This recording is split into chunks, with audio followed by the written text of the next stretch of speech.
যেভাবে ওমর রাদিয়াল্লাহু তাআলা আনহুকে মিম্বরের সামনে দাঁড় করিয়ে জিজ্ঞেস করা হয়েছিল, আপনি ততক্ষণ পর্যন্ত খুতবা দিতে পারবেন না যতক্ষণ পর্যন্ত না আপনার এই পাঞ্জাবির আমাদেরকে হিসাব দিতে পারেন। রাষ্ট্রীয় কোষাগার থেকে যে পাঞ্জাবির কাপড় আমাদেরকে দেওয়া হয়েছিল, সেই পাঞ্জাবির কাপড় দিয়ে আমাদের একটা পূর্ণাঙ্গ আমাদের জুব্বা হয় নাই। আপনাকে কোন কোষাগার থেকে কি কাপড় দেওয়া হয়েছে, কি বিশেষ সুবিধা দেওয়া হয়েছে, যেটার কারণে আপনার একটা পূর্ণাঙ্গ জুব্বা হয়েছে? আমরা সেই ওমর রাদিয়াল্লাহু তাআলা আনহুকে যেভাবে ক্ষমতাকে যেভাবে প্রশ্নবিদ্ধ করার একটা সমাজ আমাদের প্রতিষ্ঠিত হয়েছিল, দাস যেভাবে প্রভুকে প্রশ্ন করার একটা সমাজ প্রতিষ্ঠিত হয়েছিল, ক্ষমতাকে যেভাবে প্রশ্ন করার একটা সমাজ বর্তমানে আমরা ফিল করতে পারছি। আমরা একটা সমাজের মধ্যে রয়েছি যেখানে আমরা প্রধান উপদেষ্টাকে নির্ভয়ে আমরা প্রশ্ন করতে পারি।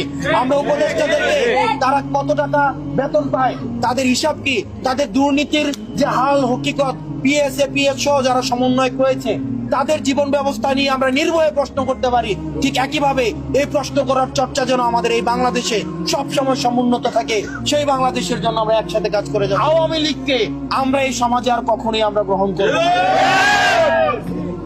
যারা ইসলামের পথ বাদ দিয়ে, যারা বাতিলের পথকে তারা দুনিয়াবী সফলতা অর্জনের জন্য বেছে নিয়েছিল, আমরা তাদেরকে সেই রাজনৈতিক দলকে আর আমরা বাংলাদেশে কোনোভাবে রাজনীতি হিসেবে তারা রাজনৈতিক যেন কর্মকাণ্ড আর পরিচালনা করতে না পারে, সেটির জন্য আমরা আপনাদের সচেতন আপনাদের উপস্থিতি আমরা দাবি করছি।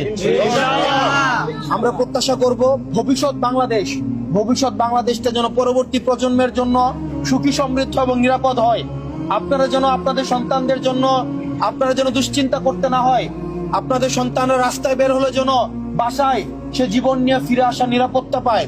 সবাই যেন নিজ নিজ ধর্ম স্বাধীনভাবে পালনের অধিকার পায়। আমি ইসলাম ধর্ম পালন করি, আমার নামাজ পড়ার যেন অধিকারটা আমার ঠিকঠাক থাকে। আপনারা দেখেছেন গত বছর আমাদের পাবলিকলি ইফতার করা নিষিদ্ধ করা হয়েছিল।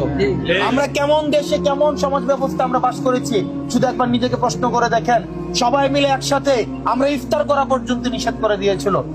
আমরা আর কারো দাস হতে আমরা চাই না। আমরা কেউ আমাদেরকে আর নিয়ন্ত্রণ করবে আমরা চাই। যারা ক্ষমতায় আসবে, যারা ক্ষমতা গ্রহণ করবে, তারা জনগণের প্রভু নয়, তারা জনগণের সেবক হিসেবে আসবে। সেটি নিশ্চিত করার জন্য আমরা আপনাদের সহযোগিতা চাই এবং সেটির জন্য আমরা আগামী শুক্রবার বাদ জুমা বাইতুল মুকাররমের দক্ষিণ গেট থেকে আমরা আওয়ামী লীগের এই যে গণহত্যা চালিয়েছে, গণহত্যাকারী আওয়ামী লীগের বিচার নিশ্চিত করার জন্য, আওয়ামী লীগের নির্বাচন করেছে এবং তার রেজিস্ট্রেশন বাতিল করার জন্য, তার রাজনৈতিক কর্মকাণ্ডকে নিষিদ্ধ করার জন্য, সেটির জন্য